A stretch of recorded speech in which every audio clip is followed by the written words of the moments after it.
السلام عليكم ورحمة الله وبركاته. ازيكم عاملين ايه؟ يا رب دايما في افضل حال. عمرك فكرت اللحظة كده ان دماغك هي عدوك؟ بتكون قاعد لوحدك او حتى في وسط ناس وفجأة في فكرة سودة كده تدخل جوه دماغك، لو ما عملتش الحاجة الفلانية دي حياتي هتبوظ، لو غلطت الغلطة دي عمري كله هيروح. بتخاف من بكرة من قبل ما يجي وبتترعب من حاجات اصلا لسه ما حصلتش. طب ليه دايما دماغنا بتسوحنا وبتتخيل اسوأ السيناريوهات، مع ان احنا لما بنقعد شوية ونهدى ونفكر بنكتشف ان اغلب الكوارث دي لسه ما حصلتش اصلا ودماغنا بس هي اللي صورتها لنا؟ خليني اصدمك واقولك انت مش لوحدك. في دراسة حديثة نشرت من جامعة فلوريدا بتقول إن أغلبية الناس بنسبة 80% بيميلوا أساساً إن هم يفكروا التفكير الكارثي ده بشكل يومي. المشكلة مش بس إنك تخاف، المشكلة إن الخوف ده بيعطلك إن أنت تعيش الحياة نفسها وبيحبسك في دايرة من القلق وجلد الذات وإحساس دائم بالفشل. طب ليه التفكير الكارثي ده بيحول أي مشكلة صغيرة لكابوس كبير؟ والسؤال الأهم، إزاي توقف دماغك عن إن هي تخدعك وتصور لك دايماً أسوأ المواقف من حاجات صغيرة جداً بتحصل لك؟ أيوة، هي دماغك بتخدعك.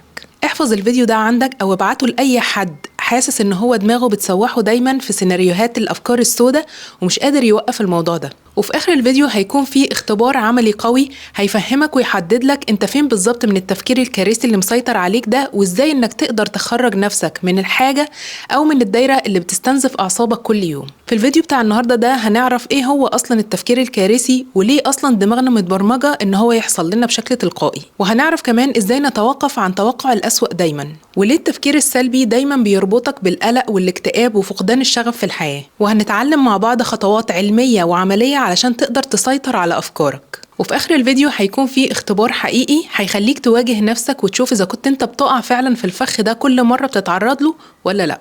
خلينا في الأول نقول ليه أساساً دماغنا متبرمج إن هو يفكر بطريقة كارثية. الموضوع كله مش ضعف منك أو ضعف في شخصيتك، هو بس الدماغ البشري متبرمج أو مصمم إن هو يواجه أي خطر ويكون جاهز دايماً لأي مشكلة ممكن تحصل، ودي غريزة موجودة في العقل البشري اسمها غريزة البقاء.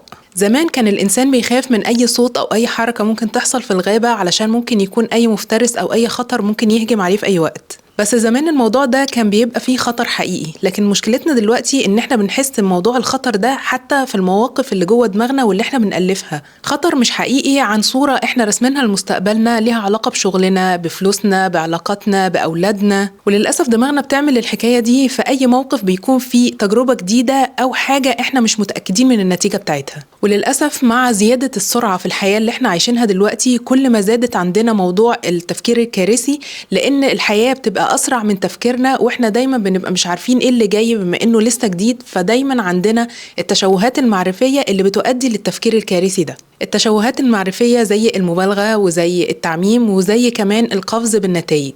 الدكتورة أليسون هارفي من جامعة بيركلي درست موضوع التفكير الكارثي ده على بعض الناس، واكتشفت ان مع الاستمرار في موضوع التفكير الكارثي ده بيقلل جدا من معدلات النوم عند الناس، وبيزود من القلق والاكتئاب، وبيزود كمان من عدم قدرتهم على التركيز. وده طبعا لأن هرمون الكورتيزول أو هرمون التوتر بيعلى جدا عند الناس اللي عندها التفكير الكارثي ده، وده أمر طبيعي جدا. تخيل إن في سيناريو جوه دماغك عن المستقبل ولا عن الحياة بيفسد عليك يومك ونومك وبيزود من قلقك وتوترك، وده طبعا بيأثر على الصحة وبيأثر على العلاقات، بيأثر على الشغل، بيأثر على كل حاجة. فهي بتعتبر دايرة مفرغة، انت بتتخيل حاجات ما حصلتش لسه ان هي هتبوظ حياتك، فهتلاقي حياتك بتبوظ نتيجة أساسا التفكير ده غير كمان ان في جانب اجتماعي خطير جدا، ان احنا كل ما بنتوقع الأسوأ في دماغنا كل ما بنتعامل مع الناس اللي قدامنا بحدة اكتر، بتوتر اكتر، بقلق اكتر، وده ممكن يعرضهم ان احنا نظلمهم او نظلم نفسنا معاهم. ممكن كمان يعرضنا ان احنا نتهرب من بعض العلاقات في حياتنا، ممكن يعرضنا ان احنا نتهرب من فرص كويسة ممكن تكون في الشغل او في الحياة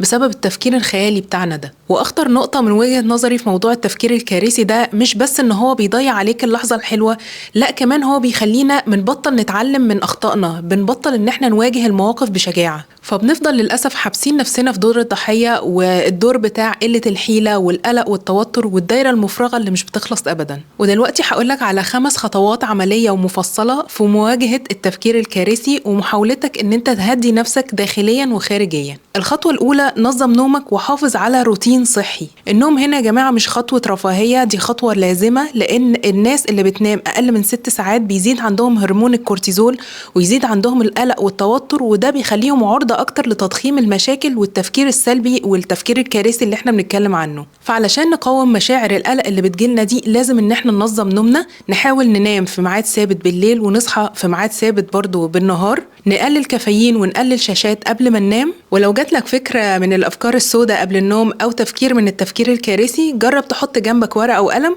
وتسجل فيها الفكرة اللي جات لك دي، على أساس ان انت هتبقى تفكر فيها بعد ما تخلص نومك. ده هيقلل جدا من موضوع القلق عندك وهيخلي نومك ينتظم، وكمان هيخليك تواجه الأفكار اللي بتجيلك دي بشجاعة. الخطوة التانية: اقبل عدم اليقين. مشاعر الخوف اللي بتكون جايالك بيكون وراها عدم يقين، بتفضل تدور على أمان وعلى ضمان، والأمان والضمان في الحالة دي بيكون أمان وضمان وهمي للأسف، لأن الخوف من حاجة لسه ما حصلتش ولسه ما بقتش أمر واقع. جرب تدرب نفسك إنك تتعايش مع الغموض، تعايش مع الحاجة اللي انت مش عارفها، تعايش مع الحاجة اللي لسه قدامها وقت عبال ما تحصل.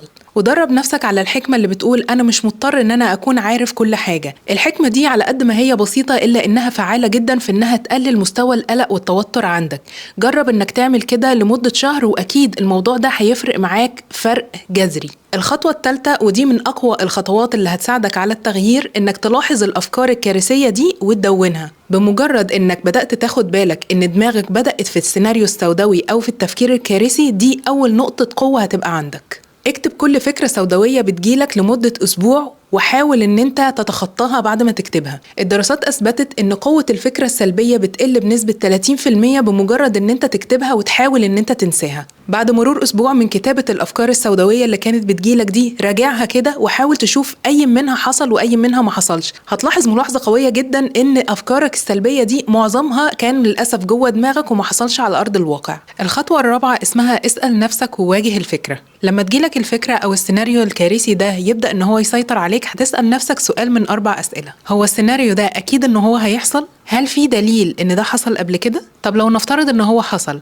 هل هعرف أتصرف؟ والسؤال الرابع: إيه أكتر حاجة منطقية ممكن تحصل بدل الكارثة اللي أنا بفكر فيها دي؟ بعد ما تجاوب على ال4 أسئلة دول، ممكن تندهش وتتفاجئ إن الأفكار السلبية اللي كانت عندك والتفكير الكارثي ده كان مجرد وهم أو مبالغة جوه دماغك وملهوش أساس على أرض الواقع. الخطوة الخامسة اسمها بدل الفكرة الكارثية برد إيجابي. كل ما تلاقي نفسك بتقول أنا هفشل وهضيع، أنا مش هقدر إن أنا أتصرف، أنا ما بعرفش أتعلم الحاجات دي أبدا، هتوقف نفسك شوية وتقول أنا ممكن أتعلم من الموضوع ده، أنا أكيد هواجه صعوبات بس لأن دي حاجة جديدة عليا، مفيش مشكلة إن أنا أغلط، الناس بتبقى عايشة عشان تغلط وتتعلم. إيه أسوأ حاجة ممكن تحصل؟ أكيد مش نهاية العالم. العقل هنا بيصدق التكرار، فإحنا ندرب نفسنا على تكرار الجمل الواقعية الإيجابية بدل الأفكار الكارثية اللي بتسيطر علينا. الجمل الواقعية دي لها تأثير كبير جدا إن إحنا نبطل نخاف من الحاجات اللي غير واقعية واللي هي جوه دماغنا بس، وهتخلينا كمان نواجه الخوف ده وإحنا عندنا أمل إن اللي جاي هيبقى أحسن وإن أنا ببدأ أتغير. ودلوقتي هقولك على الاختبار العملي، أو بمعنى أصح تمرين هتعمله لمدة أسبوع.